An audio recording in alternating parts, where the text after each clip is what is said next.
Okay, okay, people. Fel Cullen back again for another video, right? Another entry into the log. Okay, so this time I'm going to be talking about legacy. Okay, it's going to be like a fairly lengthy video, but I will be adding timestamps so you can navigate through the topics in it. However, I hope you follow through and stick with me to the end. Yeah, just for full context. So that's what I'm going to be discussing today. Yeah, or sharing my thoughts on today. Now, before I begin with that, I'm going to clarify and expand on some of the things that I touched on in the last video. Right. So, first of all, let me be clear. Yeah. I'm talking about ideals for the majority. For the most part, I'm talking about ideals. I'm talking about biblical principles, the way that I believe the system is set up, yeah, and how things should work. Do you understand? Yeah, that's what I'm doing. Now, I'm not a misogynist. I don't hate women. I actually love women.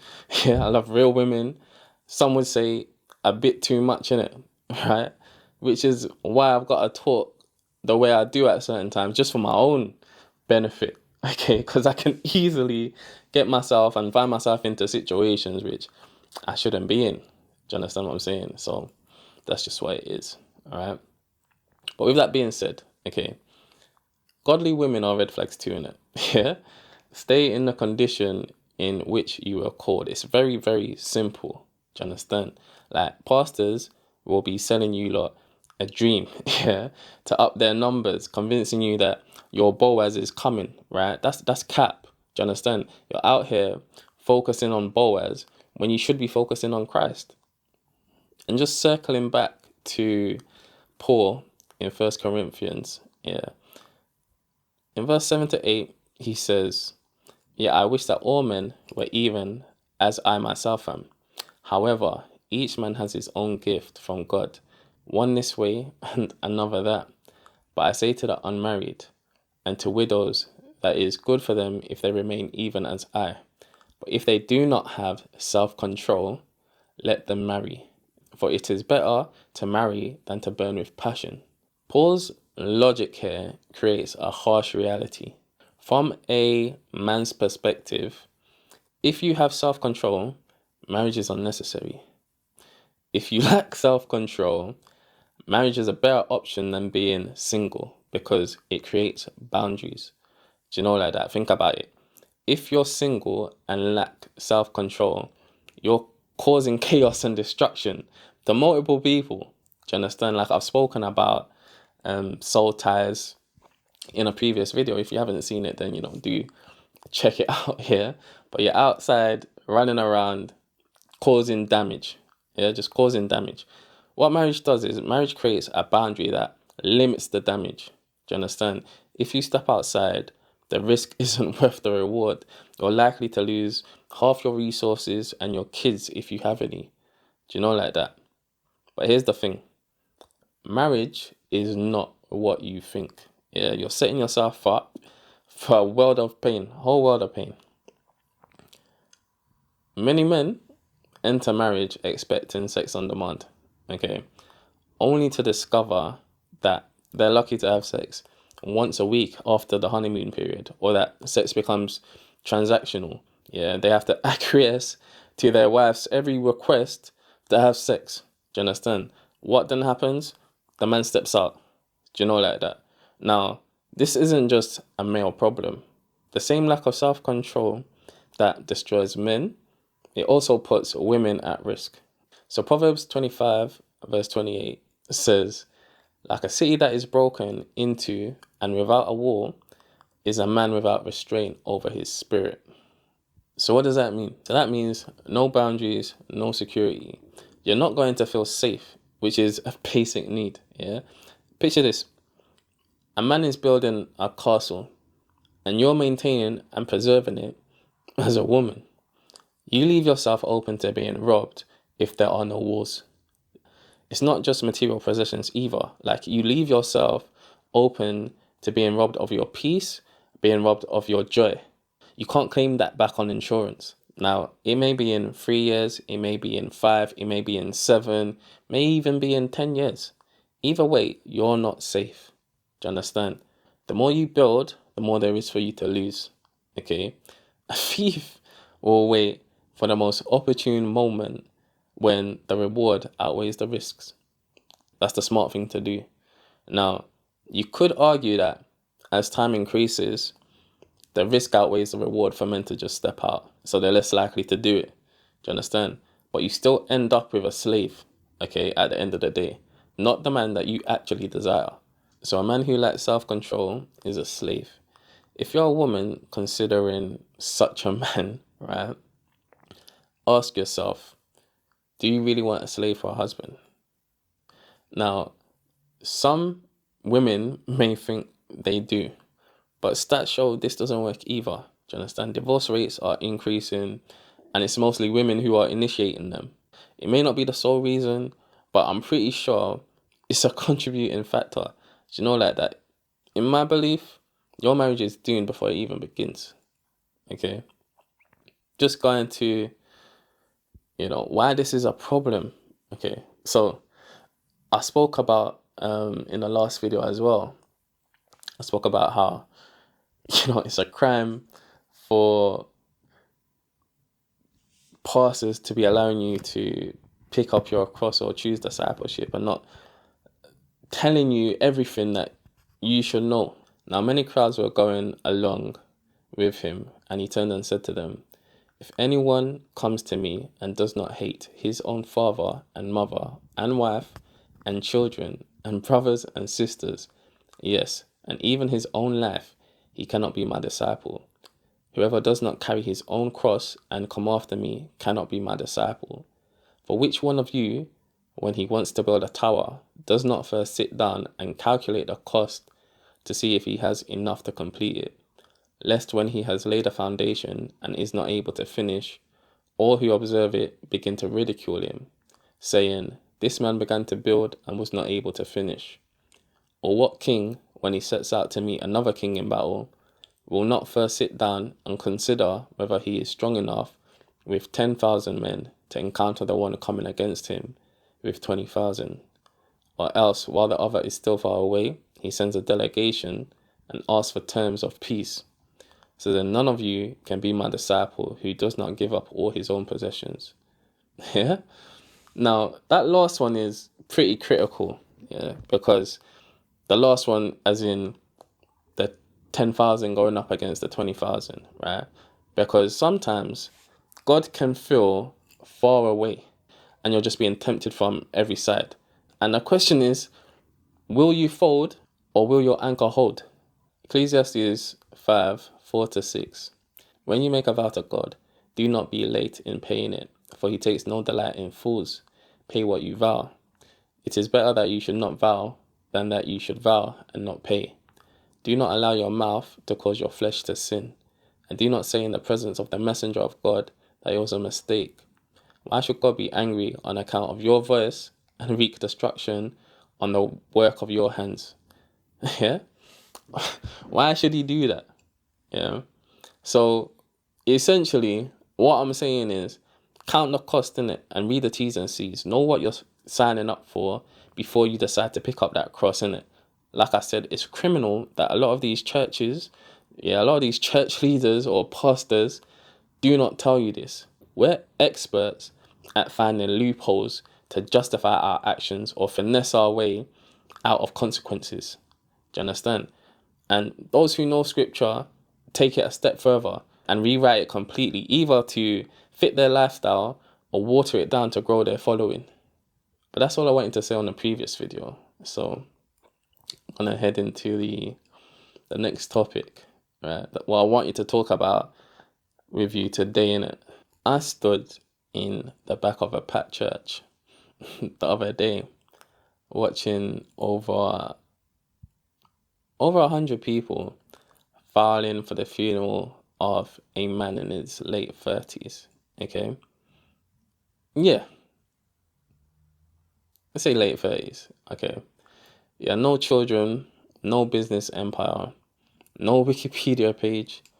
By every metric our culture uses to measure a successful male life, he'd failed to leave a legacy.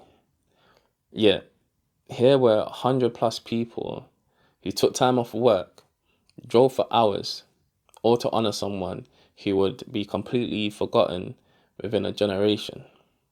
Yeah. That funeral reinforced something I'd been feeling for a while.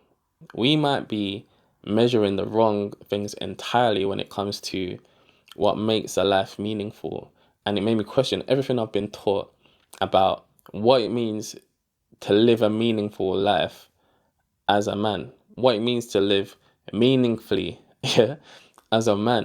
Do you understand? And I'm very conscious that it's Men's Mental Health Month in it, so it all kind of ties in. Okay.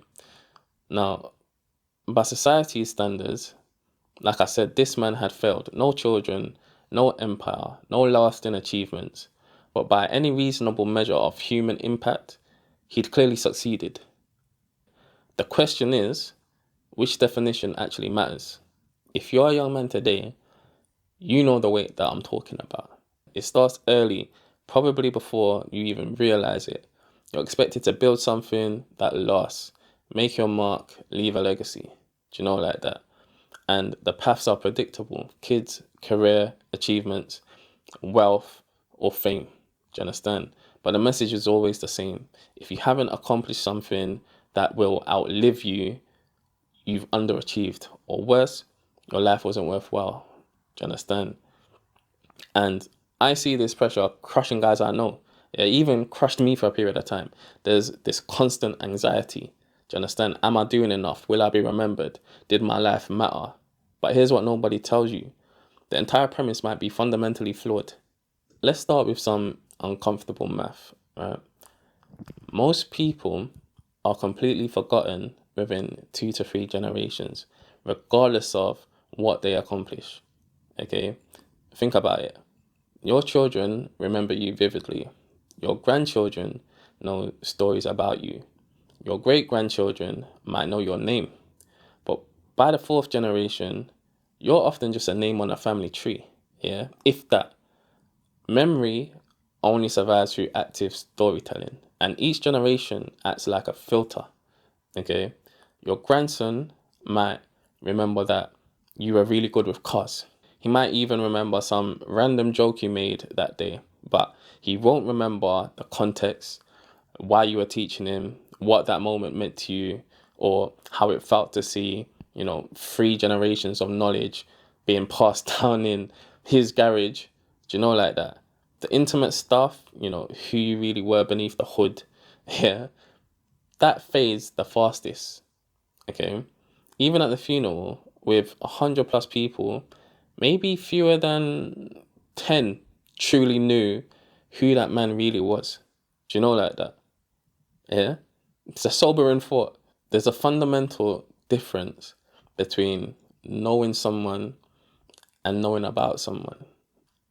I knew my mum, but I didn't truly know my mum until a couple years before she passed. The conversations I had with her as an adult were completely different from our conversations when I was a child. Same with my dad. Like, I can speak to him man to man now. Like, he shares things with me he probably wouldn't have shared back then. Do you know, like that? My daughter knew my mum, her grandma. They had a real relationship, but she'll most likely know my mum through memories and stories that me or other family members tell her, not through that deep personal connection. That's the real tragedy of legacy thinking. You're trying to preserve something that can't actually be preserved. The real you, the person that existed in those small, unguarded moments, right? That version dies with the people who truly knew you. Let's examine the traditional paths to legacy and even immorality. Okay, wealth, achievements, fame, right? Wealth. Okay, so the numbers here are actually quite brutal. Roughly 70% of wealthy families lose their wealth by the second generation, 90% by the third. Your children might have completely different values than you do. Maybe they prioritize experience over accumulation, or view your wealth building as the reason they barely knew you growing up. It's mad ironic. You work 80-hour weeks to build generational wealth while missing your kids' childhood. Yeah, you're sacrificing the very relationships that would teach them to value what you're building. And, inherited wealth often destroys the work ethic and discipline that created it in the first place. Okay, it's hard to create that drive when they subconsciously know that they have a home to go to if they choose. Yeah, they're never going to be on the street. You're not going to put them out on the street. Do you know, like that? Even if you try to create like artificial challenges, that psychological safety net changes everything about how they approach risk, work, and life in general. Do you know, like that? I can tell you for fact. Yeah, I can tell you this for fact. I'm trying to find my water. My water's over here. Okay. Achievement, second one. Context changes. Values shift. What seemed important becomes irrelevant. Let's take athletes, for example. Most young athletes today don't care about legends from before their time. Do you understand? They're focused on forging their own names. The historical figures you learned about in school, in history, most people can barely remember their names now, let alone why they mattered. So that's achievement. Third one, if we're looking at fame, okay, many celebrities actively try to keep their children out of the spotlight because they recognize that fame can be more burden than blessing. Even those who achieve what some believe to be the ultimate legacy of cultural recognition, they often don't want to pass that particular inheritance to their kids, to their child. Now, digital footprints feels like the modern solution. Just document everything and you'll achieve a kind of digital immortality. Do you understand? But again, this is based on false assumptions. First of all, platforms disappear. MySpace, Vine. Your carefully crafted social media presence might vanish overnight when the next platform shift happens. Second, we curate ourselves online. Future generations will inherit our highlight reel, not our authentic selves. When did you last post about feeling lost, nervous, or actually struggling with something, especially as a man? It just doesn't happen. Yeah. And finally, context disappears. Your kids might find your old posts, but completely miss the cultural references, inside jokes, or circumstances that made them meaningful. Do you understand? You're basically creating a museum of yourself, but no one will have the guidebook to understand what they're looking at. Do you get? And this one is particularly cruel. Traditional legacy thinking often centers on carrying the family name through sons. Now, I've got a friend with 4 daughters who I've got mad respect for, by the way. Do you understand? Because raising 4 daughters is not easy. However, if they all marry and take their husband names, his surname ends with him. Yeah, despite raising 4 successful children who embody his values. Do you know, like that? By traditional metrics, it doesn't count. You're gambling on biological chance, the gender of your children, and social choices like marriage, and name taking, that you can't control. Do you understand? Now, he's got a brother to carry that family name, to carry on that family name. But in terms of his own legacy, it ends with him. Do you understand? I've technically got 2 daughters, My legacy ends with me. People ask me, like, if I want more kids, do I want a son?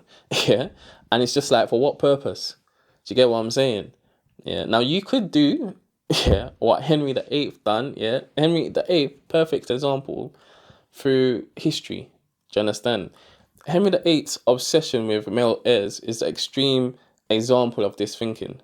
But You don't want to be out here abandoning and aborting multiple kids just because they're not a son. Yeah, I don't recommend that approach. I don't recommend it at all. Here's the hardest truth. You will never know how you're remembered. You can't control what happens to what you build after you die. And here's what makes it even worse. Legacy obsession creates this constant psychological burden. You're always measuring yourself against an impossible standard, never able to enjoy present achievements because you're worried about their lasting impact. Do you know, like that? Every decision gets filtered through, will this matter in 50 years? Instead of, does this matter right now? And again, another irony is the more you focus on what will last forever, the less present you are for what's happening right now. You end up living for an imaginary future audience instead of the real people in front of you. While you're crafting your legacy, you're missing your actual life. And even if you do achieve some form of lasting recognition, there's often a cultural tendency to tear down legacies. Do you know, like that? Especially of successful people. Like, look at how public figures get reassessed. Like, people actively look for ways to tarnish their reputations. Yeah. The same achievements that made someone a hero in one era can make them a villain in another. You will tend to be the villain in someone else's story, especially in failed relationships. Do you know, like that? Your business may be dismantled by your kids. Do you understand? Your reputation may be completely misunderstood by future generations. Your children might remember you in ways that would shock you. Maybe not the achievement you're proud of, but the random Tuesday when you let them stay up late to watch a movie. Do you know, like that? And at its core, legacy obsession is often just sophisticated death anxiety. Yeah? We can't accept our own morality, so we create elaborate schemes to live forever through our works. But you're essentially writing a letter to someone whose address you don't know in a language that might not even exist when they receive it. The writer of Ecclesiastes understood this futility thousands of years ago. Right? Vanity of vanities, says the preacher. Vanity of vanities, all is vanity. What advantage does man have in all his labor, in which he labors under the sun? There is no remembrance of earlier things, and also of the latter things which will be. Yeah? There will be for them no remembrance among those who will come later still. Right? But he also captured the specific frustration of not being able to control what happens to your work after you've gone. Yeah, what you've built. Do you understand? He says, thus I hated all the fruit of my labor, for which I had labored under the sun, for I must leave it to the man who will come after me. And who knows whether he will be a wise man or a man of simple-minded folly. Yet he will have power over all the fruit of my labor, for which I have labored and for which I have acted wisely under the sun. This too is vanity. However, yeah, he also pointed to a solution. He pointed toward a solution. He says, here is what I have seen to be good, which is beautiful, to eat, to drink, and to see good in all one's labor in which he labors under the sun during the few days of his life which God has given, for this is his portion. Now, here's what's fascinating. While we obsess over controllable legacy, our actual impact happens through invisible networks we will never track. Just think about it this way. Every action you choose to take or not take, every conversation you choose to have or not have, is literally rewriting history. The conversation you almost skip could change someone's entire life trajectory. Maybe your encouragement leads them to go back to school. They become a teacher. They inspire 30 kids a year for 20 years. Yeah, and this doesn't necessarily have to be in, the formal school system. Those kids go on to influence others and start families. Do you know, like that? They make choices they wouldn't have made otherwise. Do you understand? That casual comment to a colleague, the mentorship moment you almost skipped, yeah, the encouragement you gave someone when they really needed it. These micro interactions create ripple effects through entire networks. Your waitress or waiter might go home in a better mood because you actually looked up and said thank you. That affects how they treat their boyfriend or girlfriend that evening, which affects their relationship, which affects their kids, which affects those kids' choices for decades to come. Do you understand? It's very ironic, isn't it? You're obsessing over building something trackable while having massive untrackable impact constantly. Network effects mean you're literally changing the world daily, all through interactions you barely notice. Your actual impact is probably far larger than any legacy you could build. Do you understand? But it's completely invisible to you. The young man at the funeral, his influence might still be spreading through choices people make because of something he said or did. The most consequential thing you do today might be the simple conversation you barely remember. Yeah, not the big projects you're building for posterity. Do you know, like that? So instead of how will I be remembered, ask how am I living right now? Instead of what will I leave behind, ask what am I bringing to this moment? Do you understand? You'll never know which moments matter most. So the only rational response is to show up fully to all of them. Do you know, like that? Maybe the meaningful pursuit isn't building monuments to yourself, but cultivating deep connections with the people in front of you, being truly known and knowing a small number of people, quality over quantity, depth over breadth, presence over permanence. Think about it. There are people chasing thousands of followers because they believe it signals influence and social status, which to an extent, yeah, is true in it. But how many can you actually confide in? Yeah, how many would actually turn up to your funeral? How many could stand up and speak meaningfully about who you really were? Do you understand? The numbers tell the real story. There's something incredibly liberating about recognizing this futility. It frees you from the exhausting chase for legacy, the exhausting pursuit, yeah, in the traditional sense, and immortality, right? It releases you from the pressure to build something that will outlast you. Do you understand? You can focus on real impact, the conversations you have, the moments you create, the people you touch directly. Yeah. Pause. Yeah. The people you touch directly. Pause. The young man at the funeral lived meaningfully, not because he'll be remembered in 100 years, yeah, or 200 years or whatever, but because he mattered to people right now. Maybe that's enough. Maybe that's everything. Do you understand? Now, just to conclude, the pressure to leave a mark might be off the mark entirely. Your life matters not because of what you'll build that lasts forever, but because of how you choose to live right now. Do you understand? That's not futility. That's freedom. The rest will handle itself. Do you know, like that? And, that's all for today. That's all I wanted to really discuss and talk about or share with you, share my thoughts with you on. If you like the video, then, smash the like button. It helps with the algorithm. If you know someone who may find it valuable, feel free to share it. If there's anything that you agree with or disagree with, feel free to leave a comment, right? I'm interested in hearing your experience or your perspective on things. And that's it, innit? Like, have a blessed week. Until next time, innit? Like, I'll see you on the next one. The next one will be on, or probably be on, like, generational wealth.